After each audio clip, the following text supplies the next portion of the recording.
Welcome to Blizzard Fire. We hope this video helps fire up your solution. You start now by ensuring the line is inactive, turn off service at the network interface device, or unplug the modem.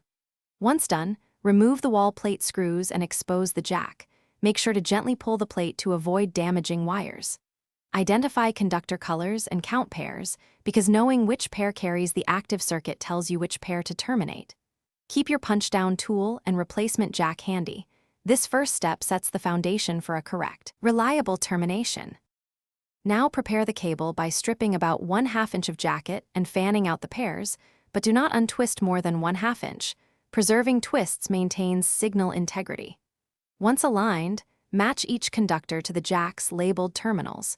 Conventional phone tip, and ring or follow T568A/B if terminating a modular jack for voice over data. Using a punch-down tool, press each wire into its slot and trim in one smooth motion.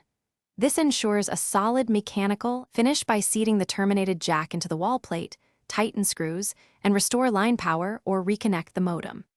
Then test immediately using a handset or a line tester to confirm dial tone and continuity. A quick ring or multimeter reading verifies polarity and connection. If you don't get a tone, check the selected pair and re-examine each punch-down.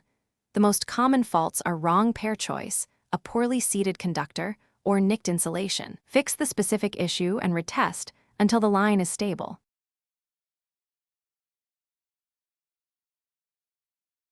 Thanks for watching. If you found this helpful, don't forget to like and subscribe.